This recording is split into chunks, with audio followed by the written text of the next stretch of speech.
Welcome to round 4 of the Parenting Roundabout podcast for the week of November 14th. I'm Catherine Haleko, and I'm here with Nicole Eridix. Hello. And Terry Morrow. Hello.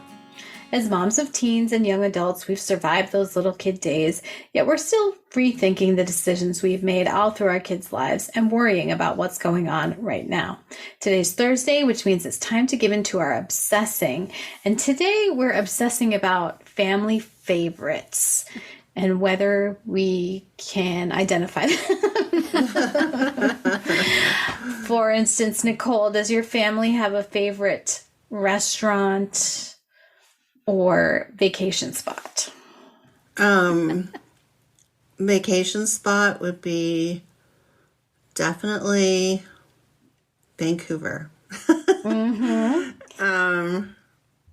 Although that is sort of home for one of you. It's kind of home, but it's still, for one of us. Right. That would be our place to go. I had a restaurant in mind, and now I can't think of it. What is our favorite restaurant? Okay, you guys talk, and then I'll figure it out. We'll talk about vacations. I'll say that our family generally likes to try new places for vacations. Like we've, enjoyed many places that we've gone. But when given the opportunity, we usually would rather try something new. Like where we live, lots of people have cottages or cabins, up north, as they call them. And that's where they spend a lot of their vacation time or holidays or whatever. And we've never wanted anything like that just because we don't want to always go to the same place. So yeah, I mean, there's other reasons too why we don't have one of those. But yeah, I would say we've enjoyed trying different things. So. We had that too. Like we were in a community that people had a lot of cabins. But we were just always like, I keep going back to the same one. So when I say Vancouver is a favorite vacation spot, it's probably not a favorite vacation spot because we do like to go different places for vacations.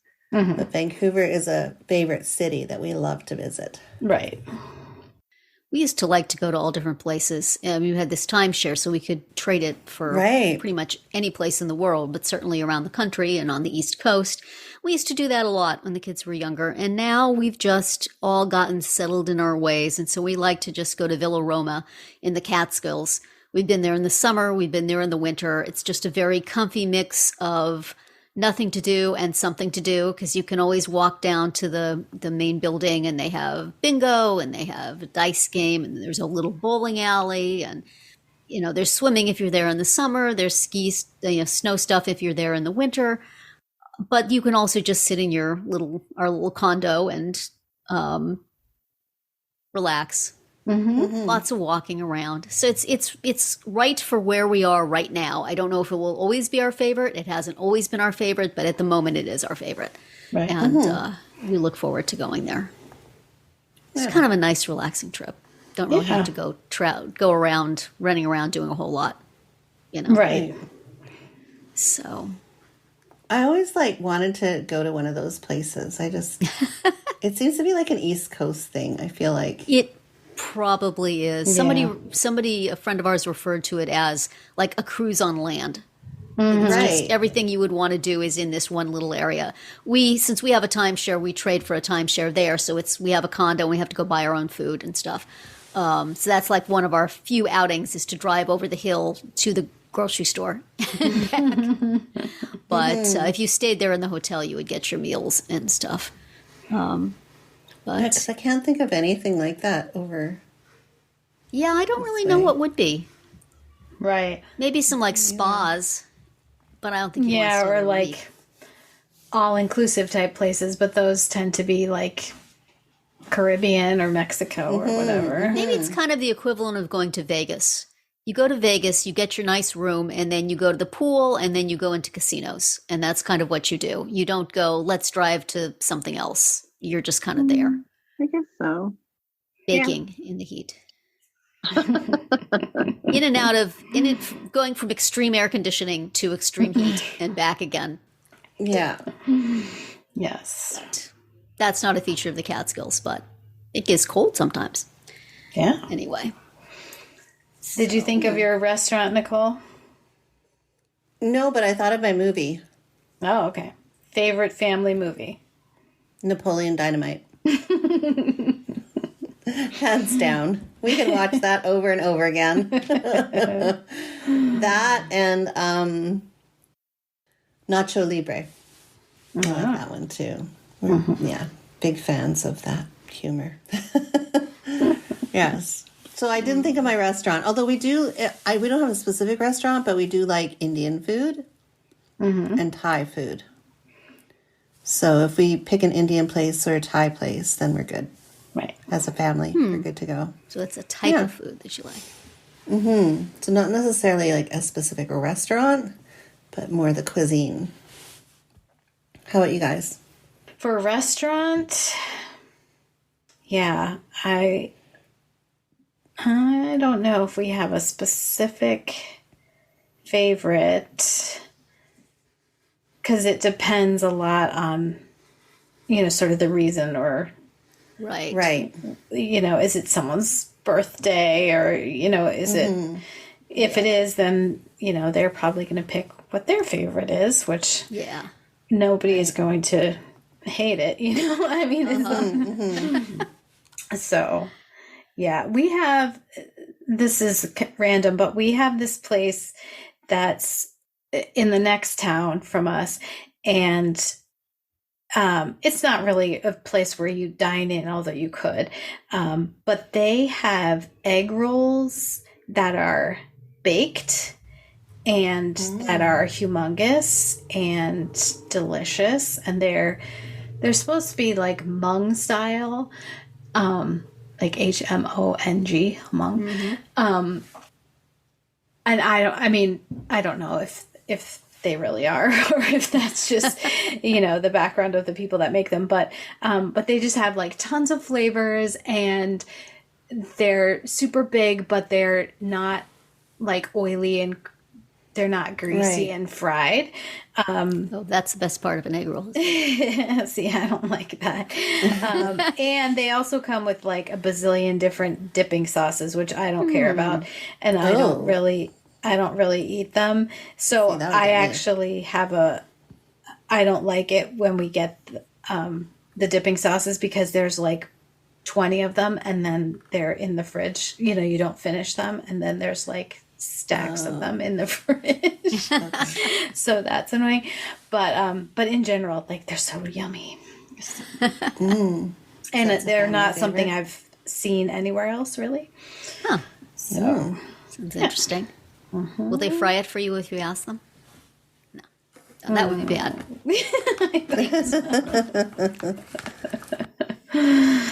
I'm not sure about that. We have like a list of maybe 10 restaurants on the side of our refrigerator, and we just go through them in order.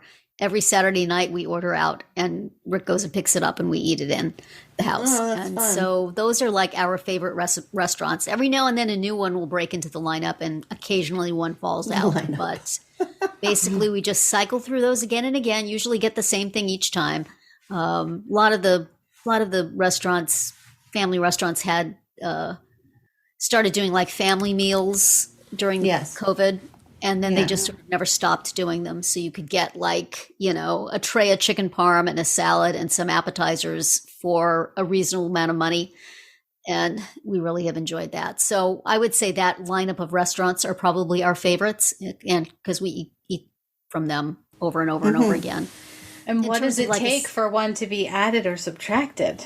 I would like to know. Well, if there's one that we eat someplace for some other reason, like for a lunch or something, or because somebody else chooses a place and we like it, we might add it in. There's a taco place near us that used to be a taco truck, and then they got themselves a little brick and mortar store. And all of us really like the tacos from there, except Rick. He does not care for the tacos. So it's like we put it on the list, and every time it comes up, I feel like, maybe we shouldn't do this. Maybe it should be something that everybody likes, but I really like those tacos. So that one is wobbling. And we had a Chinese food place we always went to, and then they went out of business. And so we went through various auditions for a new Chinese food place. And so we finally found one that's now made the lineup, and we enjoy it very much. It's a little far away, but it's worth it. It's pretty good. And in terms of like a single restaurant, we seem to be on a bit of a Chick-fil-A kick lately. Oh. So that's kind of a fave also. Do you guys have Cane's out there? Cane's? Cane's. No. But I remember you mentioned it once. Yeah. I miss Carl's Jr. and In-N-Out. Oh, really? I miss them. Do you have Hardee's? That's the same as... I don't think we have Hardee's here. I've not seen a Hardee's. I think we like randomly have Hardee's, but not like... Yeah. Well, Carl's Jr. is Hardee's. It is, yeah. Just like Best Foods and Hellman's. Yeah. Okay. But I don't think I've seen them here. And In-N-Out is just a California thing, I think. Right. Yeah. But I don't understand the fascination with that. Nobody in my family is thrilled with In-N-Out. Really? Yeah. It's a good hamburger wrapped up tightly. It was appealing. But everybody has a good hamburger. I don't know. I like their hamburgers. And did you ever go to Fat Burger? Is there still Fat Burger out there? There is, but I have never been. It's the polar opposite of In-N-Out in that it is the messiest hamburger you ever tried to eat in your life. Really? Delicious, but falling apart all over the place. Mm-hmm. Really? Yeah. Oh, okay. But I'll have to try it. tasty. What about movies? Anyway, Or TV shows? I don't think we have. I mean, we did when the kids were little. We had stuff that they would watch. Now they don't.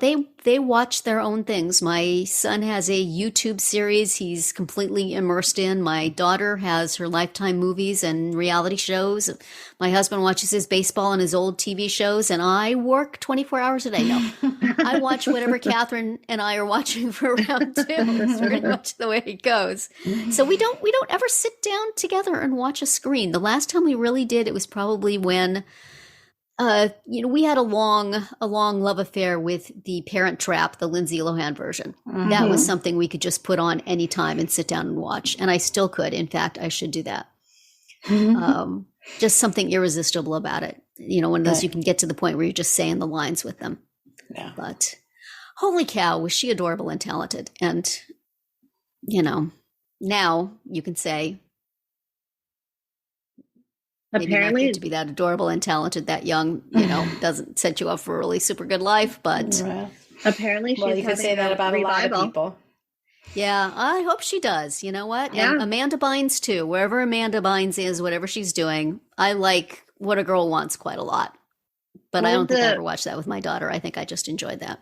I think Page 6 called it a Lohanaissance. Oh yeah, Mm-hmm. We're having a Lohanaissance. Good for her. She was just fantastic in The Parent Trap. So who is that kitty? Mm-hmm. But we don't watch it as a family. We don't watch anything as a family anymore. Do you watch stuff as a family, Catherine? Do you have family movies that you all unite and bond over? It's not often. I mean, once in a while we'll be like, we're having a movie night.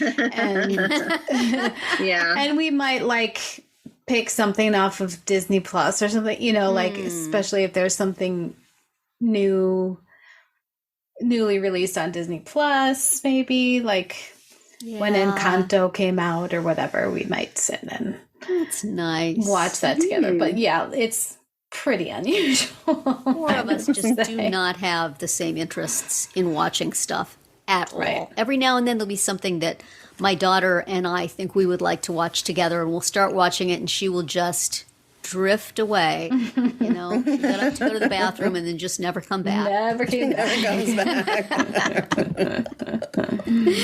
So, I don't know. Sad, but we've grown up as independent. They've grown up to be independent individuals who do not need their parents to determine their entertainment choices. Also, there's 5,000 things on offer every second now. So why all limit yourself to one? Right. We're paying for all these streaming services. Everybody split up. Exactly. Oh, well, we know, of course, what all of our family's favorite podcasts are, right? Mm-hmm. They're they're all just Parenting Roundabout #1. I never listened to it, but my mom seems very enthused. I'm sure it's very good. They never listen to it, right? Because then we'd have to stop talking. Yeah, well, then we'd really have to change what we're saying. Just love it and talk it up, but never listen to it, okay? And, before that can go south, that's it for today's Round 4. Tune in tomorrow when we'll share our roundup of things we've been using or enjoying lately that we think deserve a shout out. Find all our episodes at parentingroundabout.com and talk back in the comments there, on our Facebook page, or on Twitter, where you'll find us at Roundabout Chat.